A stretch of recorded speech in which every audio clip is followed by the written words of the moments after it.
YouTube channel. So without further ado, I will go ahead and let Kristin take the reins. So feel free, go ahead, Dr. Jonasson. Thank you for that wonderful introduction, Dana. All right, let me get my PowerPoint all up and I will start screen sharing. Boop, boop. Give me a minute. Of course, I'm having this moment. It happens to us all. Dana, help me. Where is the screen share?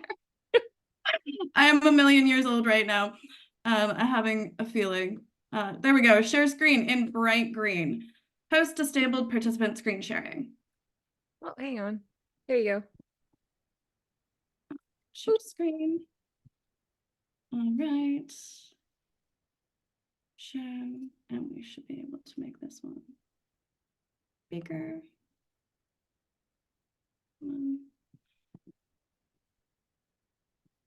All right. Is that working for everybody? It's working for me. Okay, excellent.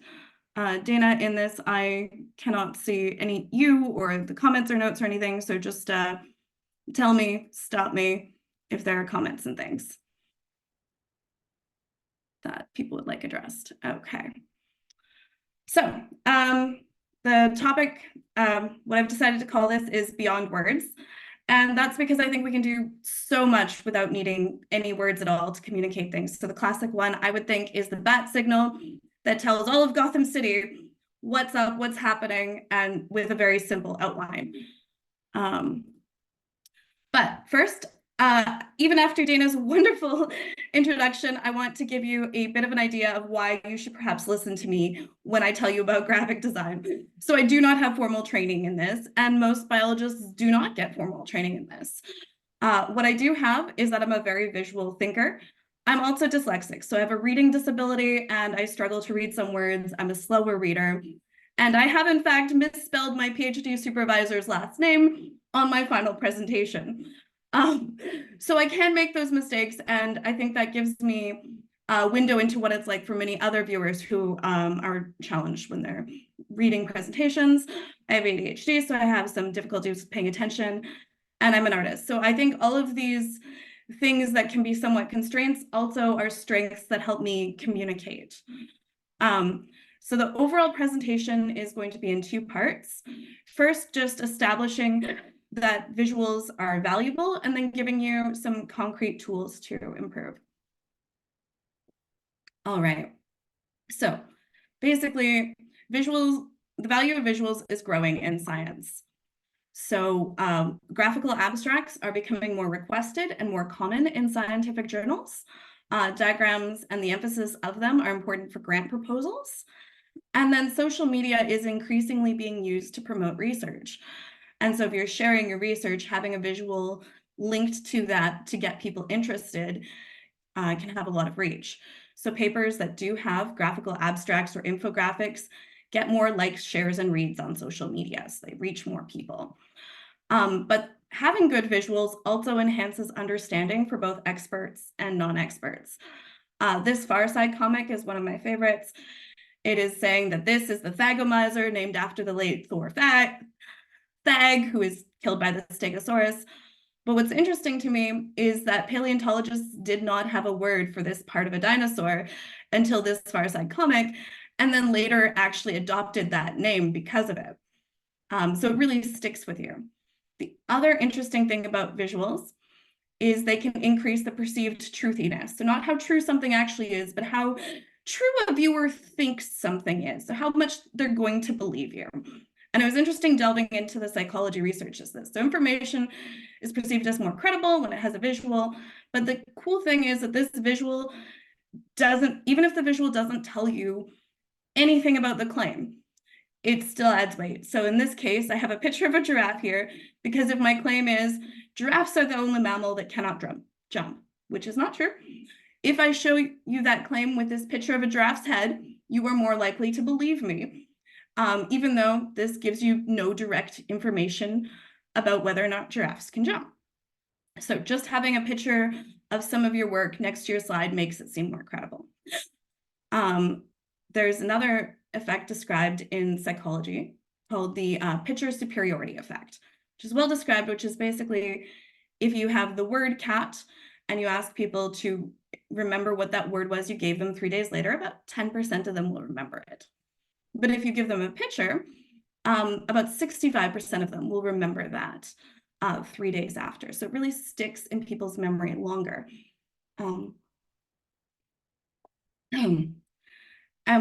A recent paper that came out this February found that it's distinctiveness that makes these pictures more memorable than text.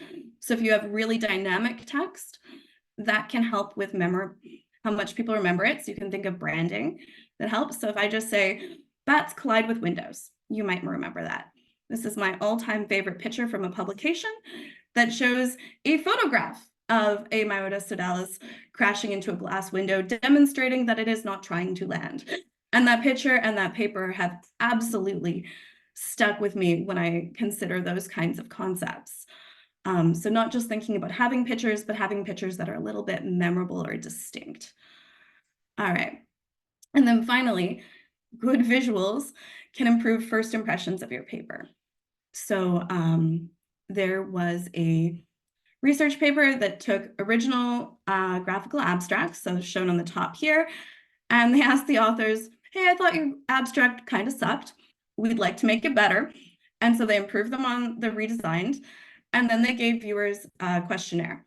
So it improved understanding. So the users said, I have a better understanding of what the paper would be like with the redesigned abstract, and that the title and the figure made sense together. So it got the message across. But what was interesting to me is it also improved perceptions of the paper. So even though the paper had not been read yet, there's the expectation that with a clearer graphic, that the paper will be written more clearly and it will be more interesting. And then finally, you yourself as the author will be perceived better if your graphics are more impactful.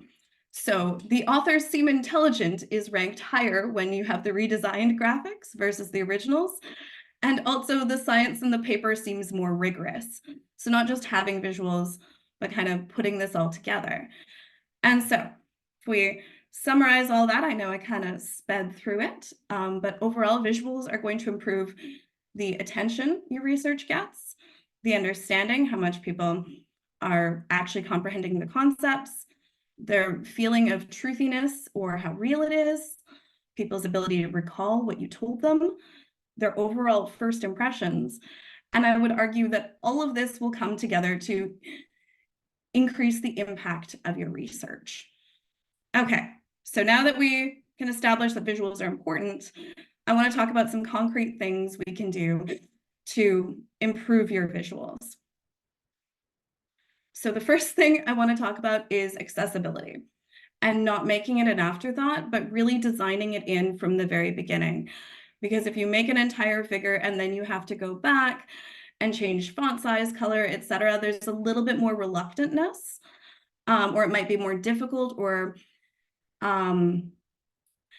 it's easier to forget. So I think baking this in from the very beginning, one, because it's the right thing to do and accessibility is important, but I also want to talk about the curb cut effect, which is basically when we design things for disabilities, we end up making things better for everyone. So this is recognized in terms of street curbs. So when we design curbs that it's accessible for wheelchair access, an unexpected benefit is that suddenly it's more accessible for people with trolleys, strollers, luggage, skateboards, canes. All sorts of people who are interacting in the world in different ways are able to use this more accessible tool. So if we think about that in terms of scientific graphics, how does accessibility improve the impact of our graphics? So again, establishing that equitable communication that's inclusive is just the right thing to do. That would be a reason alone to do it. But of course, you're going to expand your audience to people who need this accessibility. But also for people who don't, it's going to improve attention, retention, and understanding of your research. It's going to be more able to engage distracted or fatigued audience members. It's going to assist speakers who do not speak your presentation language as their first language to understand things. And they can also make your work more approachable and relatable to non-scientists. Sorry. Excuse me.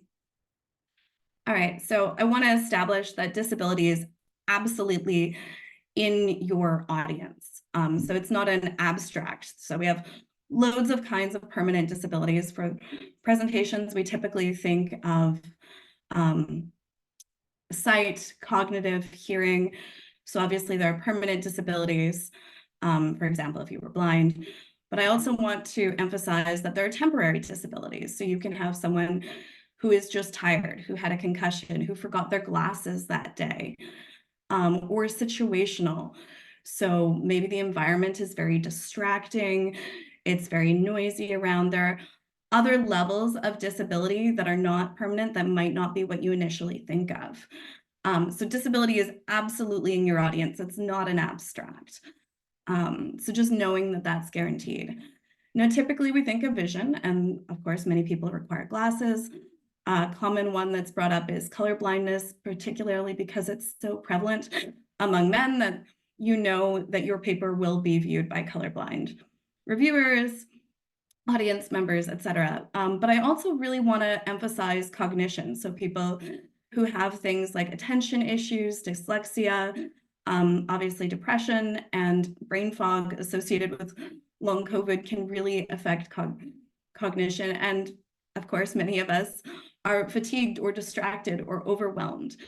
So expecting that to be your audience can really reframe how you make your presentation.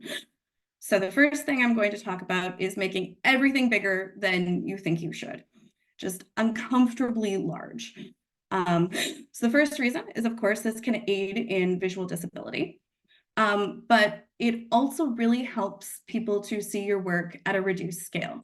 So I use thumbnailing, which is a planning technique from animation where you make a very small image, and it forces you to focus on only what the key elements are to convey your idea.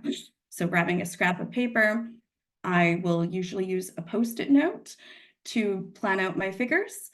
And this entire presentation, so posters, slides, even if I have a big monitor, I will shrink down the presentation until it's only 3 or 4 inches on my screen, and then work at that reduced scale. And so that, again, will make things better for disability. But what I really like about that is when you plan that for your posters and your slides to be readable at that small scale, it means they're also accessible as a social media thumbnail. So this is a poster I gave at NASPR 2019 and was able to post on my social media. I have a picture of me going, look at my poster. And the text was so ridiculously large. You can see the title is nearly a third of half the slide in height, maybe a quarter of the entire slide. And it's a little difficult to read the X and Y axis, but it's still possible. And because of that, people were able to, on social media, read my presentation and say, hey, I wasn't at the conference, but I can see what you're talking about. I can start to ask you questions. That also works for across a conference room. And so, of course, you can include some details in much smaller text that won't be readable on a thumbnail. But just knowing that when you create media as a poster, that's not going to be the only way that it's consumed. So I try to plan to have my poster presentations work as social media thumbnails. And you can similarly do that with a few key slides if you want to get photos with your slide before your actual presentation and reuse them that way. All right. All right. So accessible font and color are some of the basics. Now, many of you may remember older professors who make slides like this, and it's easy to make fun of the blue and yellow Comic Sans background. And this isn't just in biology, this is in the military, this is in medicine. And what I want to remember is that back when they had terrible projectors, they were blurrier and much less good at conveying color. And so these choices were actually made to make them accessible and readable under some terrible conditions. So a little bit of background on why that might have been done. And then just kind of thinking about the situations where you're presenting and how things will be. So in general, the Comic Sans font is a sans serif font, so it doesn't have the little doodads on the bottom shown in the little yellow circle there. And Times New Roman is a serif font that has the serifs. So in general, sans serif fonts help readers that have reduced vision and dyslexia. They also help when images are reduced and blurred through images, poor resolution. You're able to still perceive what it means. And some studies have been done that show some of the best fonts for retention and speed for both dyslexic and non-dyslexic readers are the quite boring Arial, Helvetica, and Verdana. Excuse me. And those are all written in their fonts. They look quite similar, but it's very simple, and just having the larger spacing between them helps. All right, so another important thing is color contrast. So on the left, we have, can you read this? And on the right, also writing, can you read this? But sometimes it's hard to know if you can read something, is that accessible to lots of other people? Just because you get comfortable reading it doesn't mean it works for everyone. So there's a great webpage called Color Contrast Checker that lets you take in your colors of a background color, a foreground color, and it will basically put it up on the page with example text, and then all the AA, large, AAA, large, and normal basically tells you, is this web accessible? So AA is good enough, and AAA is a higher standard. So you can always run your colors through this and see what the contrast level is. So I think for this, it's the contrast between the font and the background is about 12. That's a good level. All right, for accessibility for color blindness, the biggest one is to not use only color. So if you can additionally label your figures with shapes, with direct labeling, anything else to convey it. But of course, there are colorblind safe palettes that have been designed and are great. So you can gravitate towards those.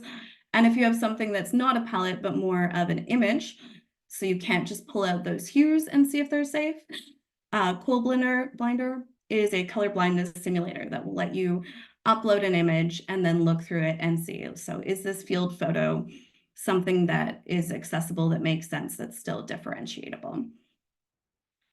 All right, so moving on to cognitive load. So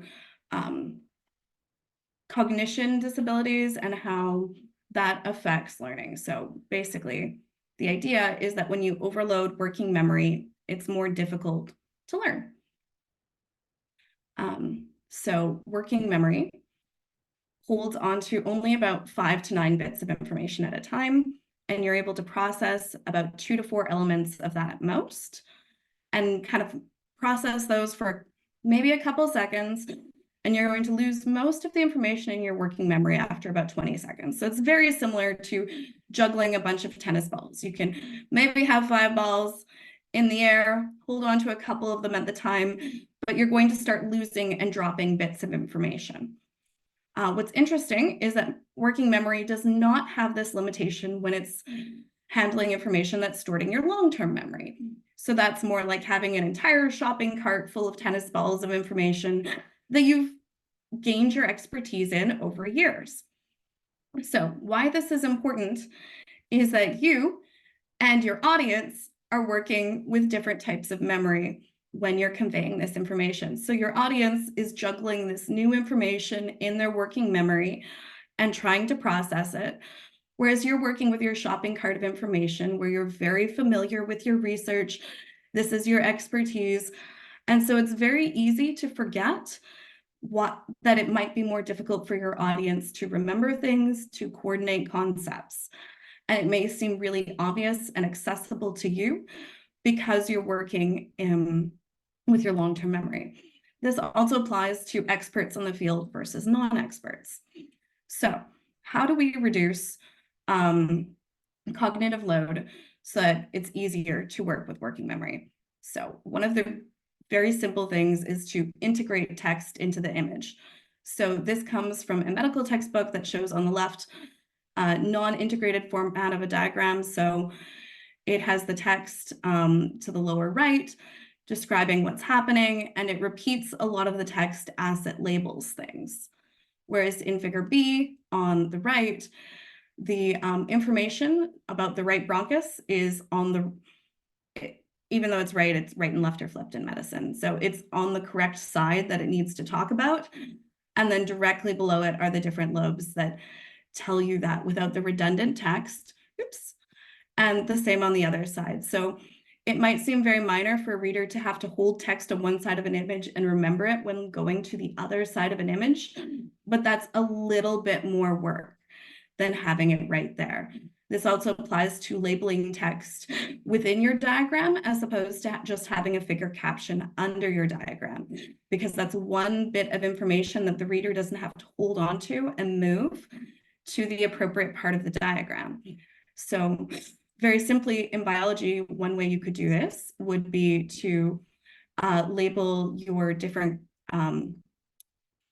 conditions right on the line. So on the left, we have a typical legend, which is very common. And on the right, we see that that legend has been integrated into the lines so that your eye has shorter to go between, that's blue, that's where the line goes. It's much more connected. It's a very simple thing.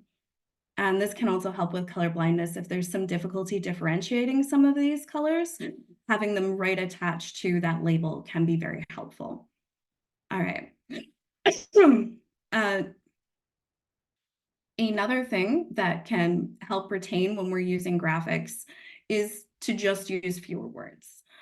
So my favorite example of this are IKEA instructions that are universal regardless of what language you're using, because they're entirely simple black and white graphics that have a cartoon person. They show you all the shapes. They show you a sense of scale. And that really allows IKEA to save a fair amount of money on making pamphlets in multiple languages. And also we have better recall and understanding when visuals have short descriptions. So it's a little bit less of that language processing, a little bit closer. So what I would suggest if you're going to integrate this concept into your graphics is to challenge yourself first to make figures that have absolutely no text. Is it possible to convey this idea with only pictures and symbols? Now, that may not always be possible. So then I would challenge yourself to make adding text the very last step as you're working on a figure. And when you do add that text, get it out first, get it on paper, and then edit it down. Can you condense that a little bit further? And when you're giving presentations, one thing you may have noticed is that I make my text appear on a click. So what that does is it tries to slow my presentation pace down as a presenter to focus on what I'm saying and that I have to take an action to move to the next step. But what it also does is it helps your audience not read ahead, because if they're reading, that might be more difficult for them to read and listen to you at the same time. So it kind of keeps us all closer to the same pace. Right.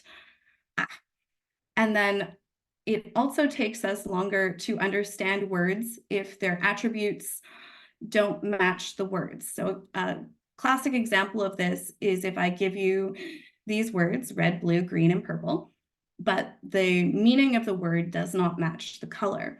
So when you ask people to just tell you what the word is and not the color of the word, the processing time takes them a little bit longer.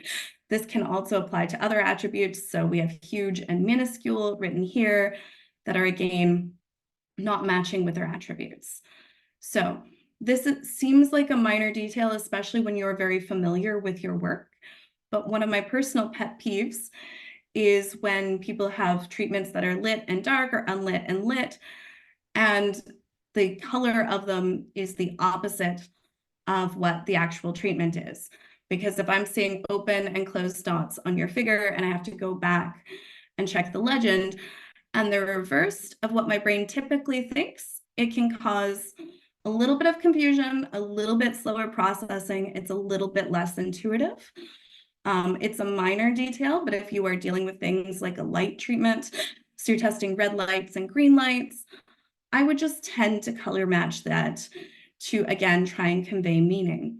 If you have a treatment that's like a gradual difference, then having a graded color might also kind of convey that in terms of shade. So just, is there a way that you can additionally link the way you show things with their meaning? So another way to do this is to use position to emphasize similarities in your diagram. So I could have made, I didn't make this figure, I stole it from the internet, but this figure could have been laid out in multiple ways.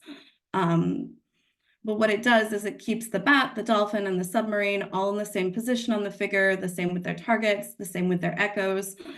And having that repetition then tells the brain, okay, these things are similar.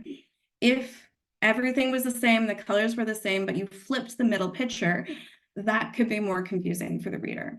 And so thinking of ways that you can kind of keep these repeated themes and patterns the same is kind of a shorthand that can help. So this is an example of good design in a figure that I really like. So if you are dealing with a lot of different species, using silhouettes can be a really rapid way of showing that. It's quicker to see that there's some sort of passerine bird, some sort of wading bird, some sort of corvid, an elk coming down on the left. Even if you're not familiar with the names of these species, as the biologist, you can kind of look at the outline. And I believe in the caption, the A, B, C, D, E will give the names of those species. But having these photos or outlines can be really rapid. Phylogenetics figures are often very good at doing this, at adding photos or colors to group things. So we've integrated which species are invasive and non-invasive in the labeling, so they're all grouped together. By default, this diagram, I'm sure, was organized alphabetically by species. So having those grouped together makes that easier for the reader. I've already mentioned the integrated labels. And then this paper was focusing on the effects of feral cats. And so F there, the cat is shown in a lighter color as one way to differentiate that this is one we're specifically paying attention to. So I think this is a great example of how we can start integrating some of these features. Okay. So visual hierarchy is a design principle from graphic design that basically tells you which levels are more and less important. So if everything is important, nothing will seem important. And I know when I first started making posters, it's really hard to not try and shove absolutely everything in there. So this is a great example that shows which text is probably read first, even though it's not top to bottom read. So this, you will read first, and then this line probably comes next, and the one to the side. And then there's a smaller paragraph, and then the tiny italic font at the top you may or may not read. So by using emphasis based on size and shape and position, the graphic designer can control how the readers, or guide how the reader's eye moves through their figure. And so this is something you can look for a lot in advertising and think about how you can bring it into your own work. So in general, bigger elements are seen first. So on the left, the diver and the whale are seen probably about simultaneously. On the right, the whale is going to be perceived and then the diver is perceived, even though the whale is at the bottom of the image. So your main points, this is going to be the title, take-home message of your slide. Make that big. That's if someone's going to come home with only one thing, make it that. So color and contrast can also draw attention. So in this before and after figure, there is one individual with their arms up in the middle in both images, but it's not easily seen in the before picture. And in the after picture, it absolutely jumps out because there's that higher contrast level.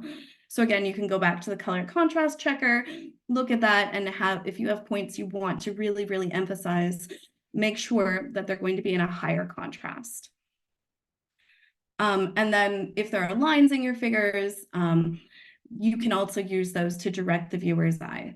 So on the left, there isn't a lot of structure to it. And on the right, all of the lines are moving upwards towards the after text. So if there are any of those elements in your pictures, you can kind of expect how that's going to move the viewer's eye through your diagram.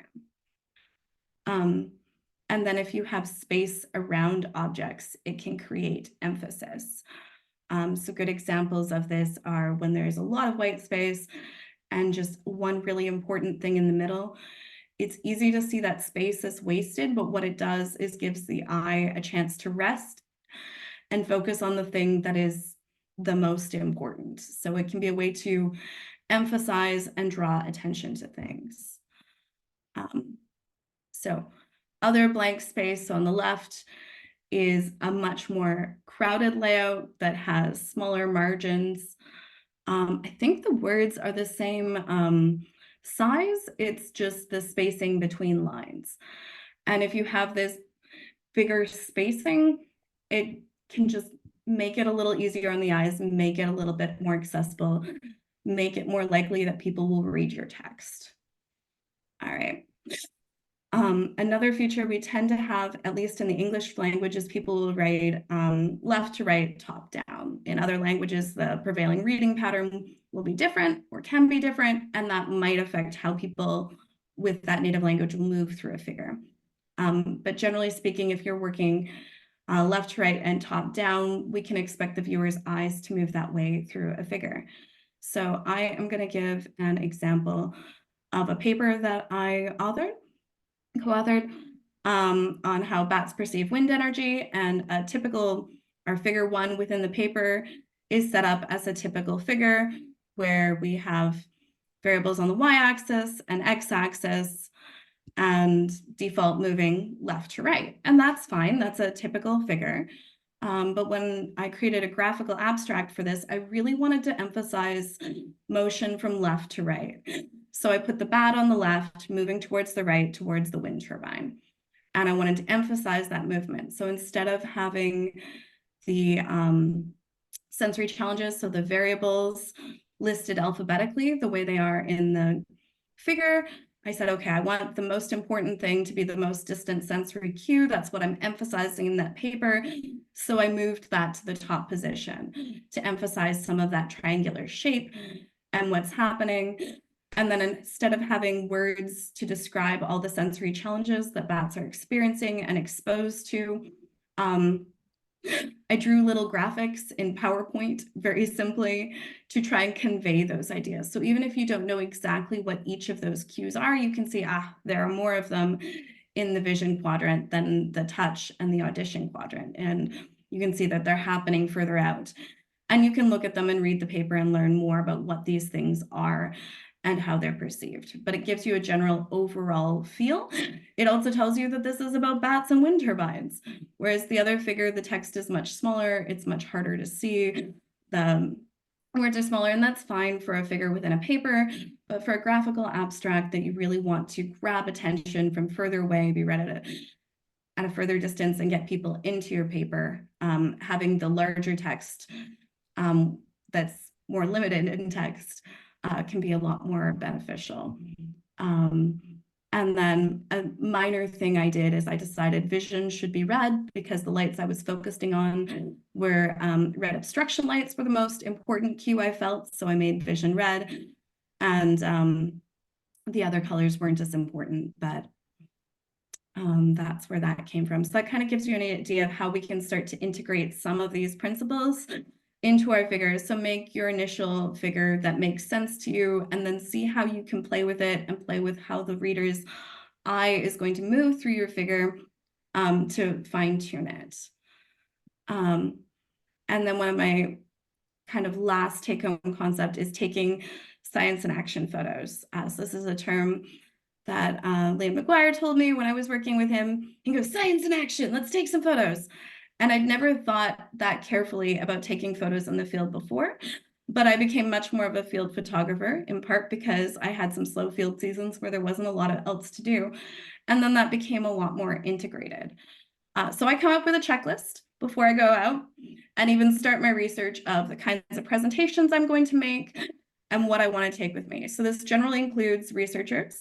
So yourself everybody you work with, especially for a thank you slide.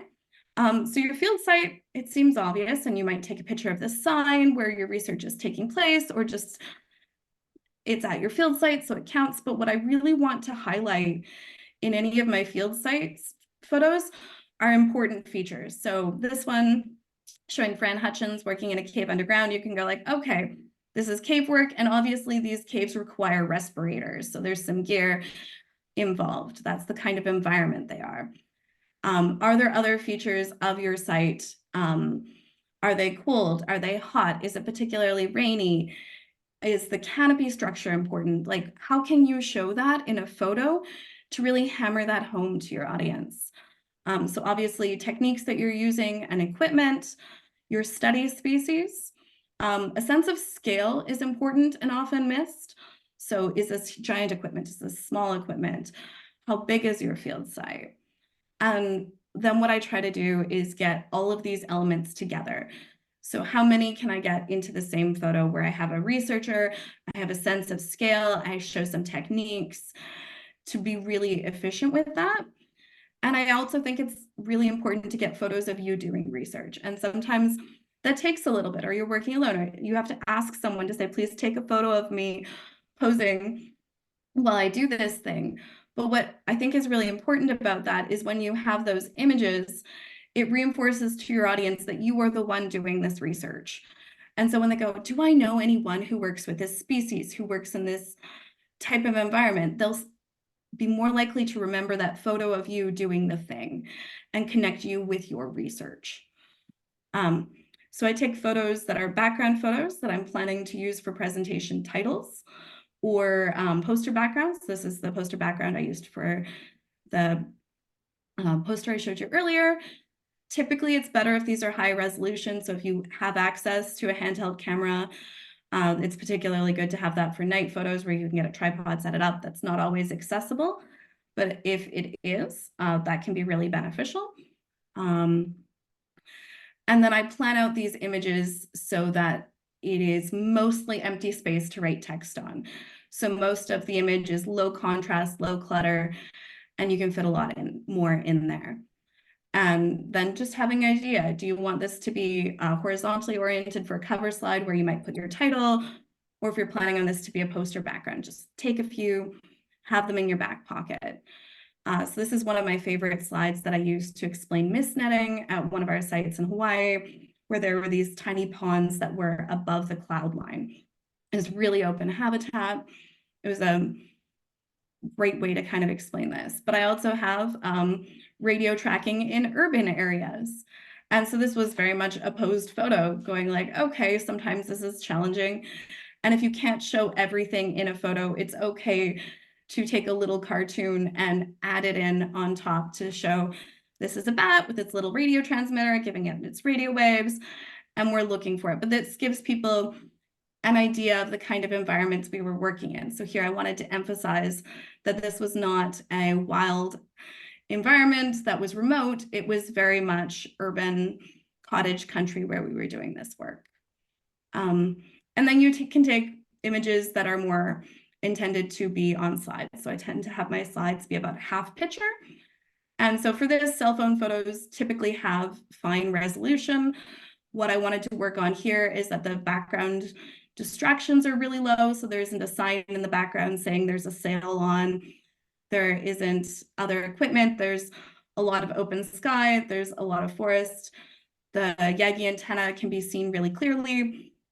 And then I think about composition in terms of photographic composition. So I tend to have my viewer looking towards the text. And so here the lines of the picture are kind of moving upward. Next, oops. So here's another image of mist netting. So we show the study species. This is a Hawaiian honey creeper. The technique's very clear. The animal is calm. And again, the kind of downward movement would kind of guide eye to the text. And there isn't a lot of distractions in the background. So for this, it was actually a very distracted environment. So I kneeled down on the ground and took my photos straight up so that I could get rid of some of that clutter. And then another one of the slides that we often don't think to take, but I find takes up a lot of presentations, is saying, we collected all these metrics, we wrote down some data, we measured some things. So just having a couple people with a clipboard, or having your raw data sheet, or something like that, is something you might consider taking a photo of. That doesn't seem very photo worthy while you're doing the work, but later kind of gives a feel for what you're doing and where, or what some of the challenges were. So this was doing surveys for white nose syndrome. And so obviously there's challenges associated with keeping things clean, taking the right measurements, working quickly. All right. So now we'll kind of sum up all of the tools we've talked about, and I will open things up for questions. So overall, integrating accessible design from the beginning is going to improve the retention and understanding of your message for all audiences. And doing that from the start instead of ad hoc is a really good way to just bake it into what you're doing. Make all of your images big enough to be understood as a teeny tiny thumbnail, because that is one of the ways that it's going to be seen. And so that will, again, increase the amount that your visuals are able to convey your message. Using accessible font and color combinations just makes things easier for everybody.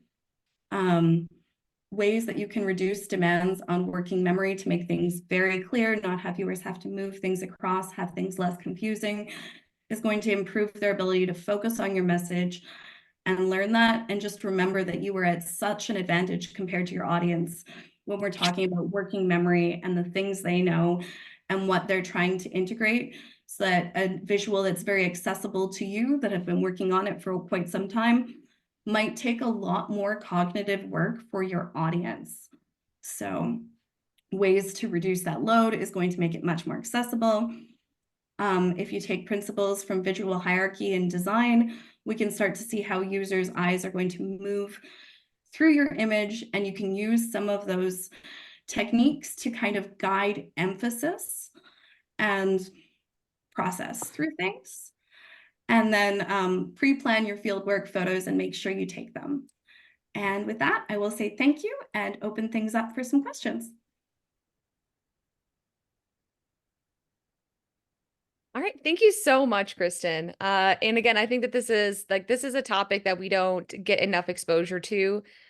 In the sciences, we're always told that we need to be presenting our work and talk about our work, but we're not given a lot of guidance on exactly how to do those things in an accessible way, especially as the sciences are becoming more and more eclectic with the people who are participating in conducting research. We need to be able to make everything accessible for everyone. So I really like I love how you started off your talk. Like, if you start with the attitude of accessibility right off the bat, for everyone in your audience, then you're going to be making a better presentation in the long run. So that is a great take-home message. So thank you so much, Kristin. Do we have any questions? And we do have a lot of other people who give lots of presentations as well in the room. So yeah, we have one. Go ahead. Great presentation, Kristin. It's exactly like how you put it, that like we're all doing graphic design for posters and presentations, but most of us aren't trained as graphic designers. So it's really great to hear you, as someone who isn't trained as such, present your perspective, and you're doing a really great job at that. Your poster really stands out, that poster with very, very few words. In this, like, as scientists, we're trained to like change our minds when there's new evidence and new, better evidence coming to light. But I think in science we're also a little bit rigid in like we've been trained that a poster or a presentation needs to have introduction, methods, result, discussion, or conclusion. And your poster clearly broke free from that and still got the message across. So not so much the response of people who saw the poster, not their response to your research, but what was their response to the way you presented that on that poster? Yeah, thank you. Well, I think the biggest thing for me when I present these posters, and I didn't come up with them, these are kind of a new poster that is trying to be pushed based on this evidence, is that people couldn't spend very much time pretending to read my poster awkwardly while I was standing there, because there isn't very much text. So instead of them standing there with me trying to read it while I'm standing there, it was very quick for them to get through the text and start having questions and a back and forth, because there's less worry that, oh, I should just read it and it's already there. It's more, well, I read the 3 things you wrote and now I can talk to you. And so I found that the posters that I've presented that way tend to be more interactive, and I tend to draw people from further across the room because they generally have an idea of, is this something I want to talk about? Am I interested? And so there's a shorter period of awkwardness but when people are trying to read it while I'm standing there. That's great. Thank you. Yeah, we have another question. Yeah. Hey, Kristin, thanks for an awesome presentation. Something that I have noticed is kind of a sense in a lot of scientific presentations where if you annotate your data so much and make it look really nice and highlight all of the points that you want to be making, some people have the sense that that is like even misrepresenting the data. Like they want the reader to struggle through, and if they come to the same conclusions, then your conclusions are legitimate. And helping them is sometimes helpful, but maybe is seen as like less rigorous. And I've noticed this as like an internal barrier sometimes, and I've gotten this feedback from working with others before. And I was just wondering about like kind of your thoughts or philosophy on dismantling that, and like what's your best argument to say, no, we want as clear as possible. I think that's a really interesting thing, because some of that I think is some of this gatekeeping feeling that like science is hard and challenging and when this ivory tower and these people couldn't possibly understand. And maybe some of the pride people have and all the work it took them to get to that place. So I think one of my favorite sayings is, I would have written you a shorter letter if I had the time. Like it actually takes a lot of work to take something complicated and make it accessible. I would also say it really depends on how you're presenting things. So if you are presenting something that needs to be understood by your audience in the 15 minutes you have to present it and the 30 seconds that that graphic is on a slide, I think that's going to be very different than what you put into your final publication. And so I think there's a bit of balance with that, where you go, yes, I'm holding your hand as we're speeding through the last 3 years of my life collecting this data to help you understand it with me. So I'm taking you on a guided tour. But obviously, once we get to the paper, I will say, I have supplementary figures 1 through 4 and my raw data for you to get, and you can absolutely look through it, retest it, do things like that. And so I think maybe that's a bit of like the difference. I would go like, okay, maybe for some publications, you'd say, I've simplified this figure and this. I have supplementary figures that show all the ugly, messy work that I absolutely put into it, so you can double check it. Awesome. I appreciate that. Yeah, we do have some comments in the chat too from Todd. This is great for so many different applications. Thank you for putting it together. And from Susan, fantastic, love the points, and would add for social media is to use things like hashtags that are accessible, capitalizing words to make giving an example of how they should look. And including citations for photos and everything, but loves the idea of putting this on Post-it notes, which I completely agree with. Using thumbnails like Post-it notes can be so useful. Super helpful. Another thing that I have not started to do yet, so I was able to formalize a lot of my gut feelings on why I did this in coming up with this presentation, where I was like, oh man, psychologists have been looking at this for a while, and like finding the citations on why we do things that way. One accessibility thing I didn't mention that I want to work on myself is including alternate text captions for images that would be put on social media or Twitter or things for people who have no vision, who have e-readers saying that. And that's something that I would like to learn how to describe my images in words better to be accessible. Do we have any more questions from the audience? Yeah, other than that, I've got like, let's see. We've got a few minutes. Yeah. Let's see. I've got, I know We can work on things like memes to convey complicated information. I think Hey, that's one. memes are becoming a very interesting way to convey information. It seems silly, but It is. they So stick in your mind. they do. And so it's also a way that an image can be used as a shorthand for a lot of information and relationships. So I can pull up a couple. I made a couple for Dana when I wasn't sure. Oh, we do have a quick question.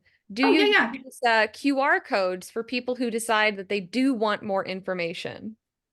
So I haven't done that, but I do know that that is part of the typical better poster design to say, if you're going to minimize so much text, yes, you can use a QR code or small text. So Susan, do you have suggestions to create graphics when you're not artistic? So one I would say is that artisticness is just like science-ness. We weren't born scientists, we aren't born artists.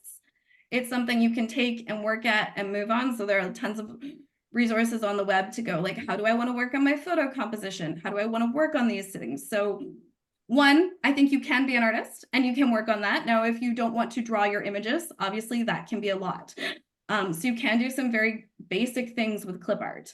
And sometimes it doesn't even have to be good. Sometimes your figures can be scribbly line drawings and it still gets the message across, especially if you're drawing them while showing them. The other thing that I have done is I absolutely trace using PowerPoint shapes on images to get, like, this is a vague outline of a bat. I can trace that in colors, select tool, do that. Now that is a bit challenging sometimes. I have recently discovered if you have Adobe tools, it's way easier than PowerPoint because it's been designed for that. So if your university does have access to some of those things, I'd say go for it. I could say, maybe talk to other departments that do work in design and see if they're willing to have more of a collaboration. I have been very fortunate in inviting photographers out with me to go bat netting and saying, would you like to see some bats? You're a wildlife photographer that may not see them, and you have a much nicer camera than I do and know what you're doing with it. Can we come up with some sort of trade? And I know that there are some, like, we're talking about AI generated images. Those can be okay. They can make some very terrifying fake bats. So I do sometimes think that getting a Sharpie and a stick figure can do a lot, even if you don't personally like your artistic skills. And of course, there are paid programs that do this, or paid web things. So one thing I discovered in composing this is a lot of these amazing, beautiful medical illustrations that are graphical abstracts are stock photo clip art from companies that specialize in making graphical abstracts for scientists. So some of that's just paid for. And if that's in your budget or your ability, you could do that. But just realizing that those research authors are not necessarily the ones making those beautiful graphics. And so, like, shedding a bit of the imposter syndrome that, oh, I'm not also excellent at this right away. Not everybody is, and it's okay. Yeah. Do we have any more questions? All right, well, we are right at the 8 o'clock, sorry, 10 o'clock hour. So I think we will go ahead and wrap it up this time. We do not have a current announcement for our next webinar speaker, but it will be coming. So stay tuned on all of our social platforms. And if you want to go back and especially looking for the resources that Kristin cited, those will be available again on our YouTube channel and in PDF format. So be sure to go and look for that. And again, thank you, Kristin, so much for putting this presentation together. Thank you. All right. Thank you, everyone, for coming. Thanks so much.